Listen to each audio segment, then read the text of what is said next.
শিক্ষাৰ সৈতে জড়িত মহান কাম আমি আগবঢ়াব খুজিছোঁ। যোৱা 4 দিন মই চৰাইদেউ আৰু শিৱসাগৰত আছিলোঁ। বানপানীয়ে কিছুমান স্কুল একেবাৰে কলেজক ধ্বংস কৰিছে আৰু যাক ধ্বংস কৰাও নাই তাৰ স্কুল কলেজৰ ভিতৰত পলস বা বোকা সোমাই তাত পৰিৱেশটো একেবাৰে শিক্ষা গ্ৰহণ কৰিব নোৱাৰা কৰি পেলাইছে। আজি আমি খন্তেক সময় পিছতে যোৰহাট, গোলাঘাট, চৰাইদেউ, শিৱসাগৰ জিলাৰ 793খন স্কুলত আমি এককালীনভাৱে 2 লাখ টকা প্ৰদান কৰিম। শিৱসাগৰ জিলাৰ 550খন স্কুল, চৰাইদেউ জিলাৰ 111খন স্কুল, যোৰহাট জিলাৰ 103খন স্কুল, গোলাঘাট জিলাৰ 29খন স্কুললৈও আমি 2 লাখ টকাকৈ আগবঢ়াম। অৰ্থাৎ আমাৰ বাবে আটাইতকৈ প্ৰয়োজন হৈছে শিক্ষা আৰু শৈক্ষিক কাঠামো। আগতে কেতিয়াও অসমত বানপানী, এতিয়ালৈকে পানী শুকুৱাই নাই। পানী শুকুৱাৰ আগতেই কোনেও এই কথাবোৰ চিন্তা নকৰে, খালি ৰিলিফৰ কথা চিন্তা কৰে যে চাউল পাব লাগে, দালি পাব লাগে। কিন্তু আমি এটা কথা মনত ৰাখিছোঁ যে অসমৰ সব কলেজ স্কুলত যদি ক্লাছ আৰম্ভ হয়, শিৱসাগৰ, চৰাইদেউ জিলা দুখন পিছ পৰি যায়, তেতিয়াহ'লে আমাৰ ছাত্ৰ ছাত্ৰীসকলৰ শৈক্ষিকভাৱে যথেষ্ট ক্ষতি হ'ব। সেইকাৰণে আজি আমি 2 লাখকৈ টকা সকলোকে মুকলি কৰি দিছোঁ। আৰু ভৱিষ্যতে যিবিলাক স্কুল একেবাৰে বেয়া হৈ গৈছে, আমাৰ 9 তাৰিখৰ পৰা আমি স্থায়ী জৰীপ আৰম্ভ কৰিম। তেওঁলোকক আৰু বেছি পুঁজিও আমি দিব পাৰিম, আমাৰ বিশেষ কোনো অসুবিধা নাথাকে। ইয়াৰ লগতে আপোনালোকে টিভিটো দেখিছে, বহুত ছাত্ৰ ছাত্ৰীয়ে কৈ আছে যে আমাৰ কিতাপবোৰ উৰি গ'ল, কিতাপ পানীয়ে লৈ গ'ল, আমি কেনেকৈ পঢ়িম। নিশ্চিতভাৱে যদি কিতাপ কাগজ নোহোৱা হৈ যায়, তেওঁলোকে কেনেকৈ স্কুললৈ যাব। শিক্ষামন্ত্ৰী ডাঙৰীয়াই অতি তৎপৰতাৰে 31 তাৰিখেই আমি বিনামূলীয়া পাঠ্যপুথিবোৰ শিৱসাগৰ আৰু চৰাইদেউ জিলালৈকে আমি পঠিয়াই দিলোঁ। তাৰপিছত আমাৰ এটা চিন্তা আহিলে যে ইউনিফৰ্মবিলাকোতো নিশ্চিতভাৱে বেয়া হৈ গৈছে। কেইদিনমান আগতে আমি ক্লাছ ক শ্ৰেণীৰ পৰা 8ম মান শ্ৰেণীলৈ ল'ৰা ছোৱালীবিলাকে যাতে নতুনকৈ 2যোৰ ইউনিফৰ্ম পায়, তাৰো পুঁজি আমি মুখ্যমন্ত্ৰী সাহায্য পুঁজিৰ পৰা মুকলি কৰি দিছিলোঁ। আজি আমি আৰু এটা নতুন কাম কৰিব খুজিছোঁ যে কিতাপ আমি কলেজত কিতাপ দিব পৰা নাই, কাৰণ কলেজত বিনামূলীয়া টেক্সট বুক নাথাকে। সেইকাৰণে আজি আমি হায়াৰ ছেকেণ্ডাৰী, শিৱসাগৰ, চৰাইদেউ জিলাৰ হায়াৰ ছেকেণ্ডাৰী পঢ়া ছাত্ৰ ছাত্ৰীসকলক আজি আমি 1000 টকা বেংকৰ পৰা এই মিটিঙৰ পৰা আমি পঠাই দিম। ডিগ্ৰী যোনে পঢ়ি আছে, degree first year, second year, third year, তেওঁলোকক আমি 3000 টকা পঠাই দিম। আৰু যিসকলে পষ্ট গ্ৰেজুৱেট পঢ়ি আছে তেওঁলোকক আমি 5000 টকা পঠাই দিম।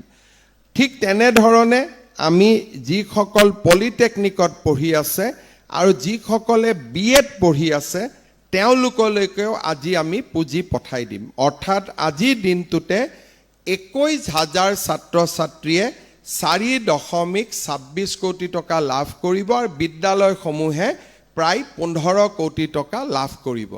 আমাৰ চৰকাৰখনে বিচাৰে যে যাতে আমাৰ শৈক্ষিক কাঠামো বা আমাৰ শৈক্ষিক মানদণ্ডত কোনো ধৰণৰ কম্প্ৰমাইজ হ'ব নোৱাৰে আৰু আমি সদায় শিক্ষাৰ ক্ষেত্ৰত আমি আগবাঢ়ি থাকিব পাৰোঁ।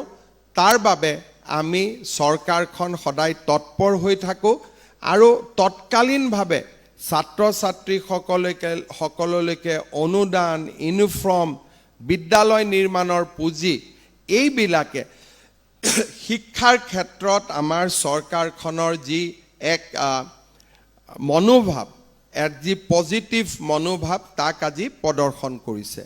মই গোটেই অসমতে আমাৰ ছাত্ৰ ছাত্ৰীসকল আজি উপস্থিত আছে। মই দুটা কথা ক'ম যে আজিকালি আমাৰ অসম আৰু ভাৰতত আৰু একে সমানভাৱে আমাৰ দেশত কৰ্মসংস্থাপনৰ সুবিধা দ্ৰুত গতিত বৃদ্ধি পাইছে।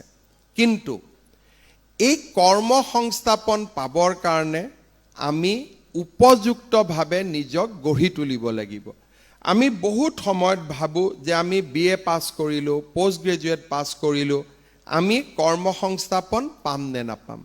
আজিকালি এটা কথা আপোনালোকে বুজি পাব লাগিব যে it is a age of specialist. এটা সময় আছিলে যে জেনেৰেলিষ্ট বা আমি যেতিয়া পলিটিকেল ছায়েন্সত পাব্লিক এডমিনিষ্ট্ৰেশ্যন পঢ়িছিলোঁ তেতিয়া এটা ডিবেট আছিলে জেনেৰেলিষ্ট ভাৰ্চেছ স্পেচিয়েলিষ্ট।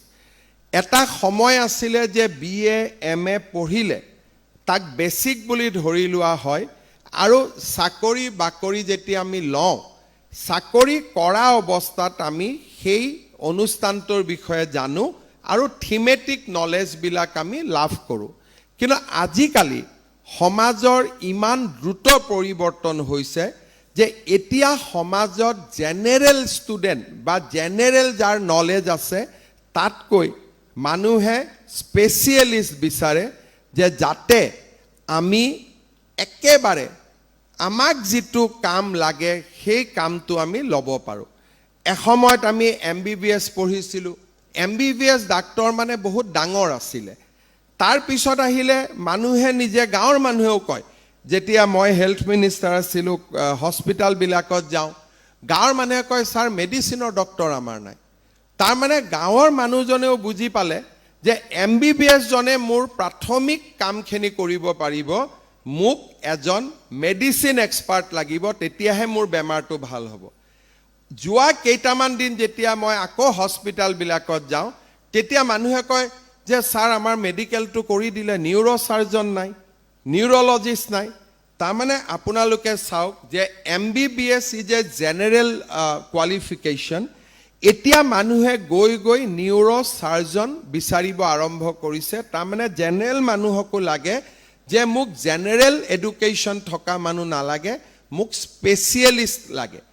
আৰু এই স্পেচিয়েলিষ্ট যিটো আমাৰ প্ৰয়োজন সি অকল মাত্ৰ যে আমাক মেডিকেল ফিল্ডত আছে সেইটো নহয়, ইঞ্জিনিয়াৰিঙত আমাক লাগিব, আমাক BA BSc আমাৰ যিমান ছাবজেক্ট আছে তাৰ মাজৰ পৰাই মানুহে আমাৰ মাজত থকা বিশেষ গুণটোক বিচাৰি উলিয়াবৰ বাবে চেষ্টা কৰে।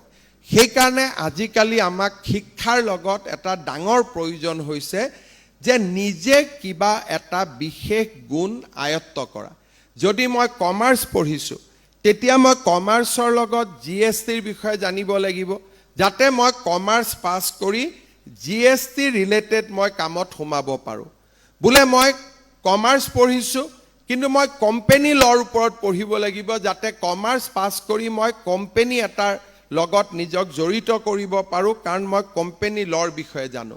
মই যদি কোনোবা এটা বেংকিং প্ৰতিষ্ঠানত কাম কৰিব খুজিছোঁ তেতিয়াহ'লে মোক BA BScৰ লগত মোক কি লাগিব, মোক ইনভেষ্টমেণ্টৰ ওপৰত মোক নলেজ লাগিব।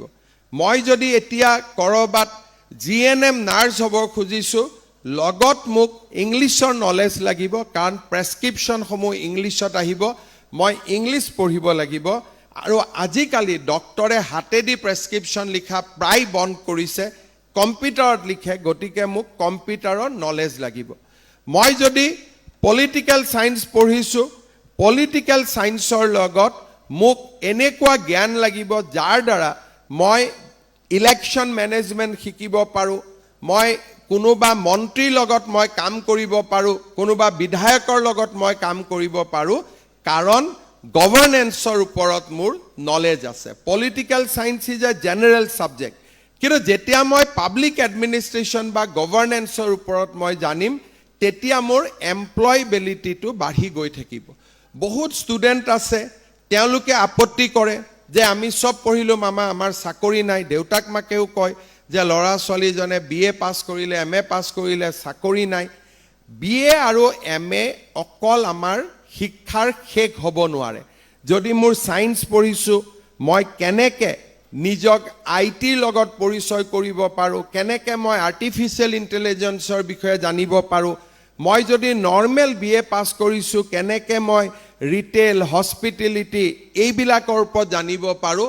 দেয়াৰ আৰ 1 লাখ+ কোৰ্চেছ যি আমাৰ লগত আছে। আজিকালি আমি যদি যোগাও ভালকৈ জানো, আজিকালি আমাৰ দেশ আৰু বিদেশত যোগা ইনষ্ট্ৰাক্টৰৰ মোৰ লগত লগৰ বুলি মই নকওঁ, মোৰ মই চিনা জানা আমেৰিকা ইংলেণ্ডত থকা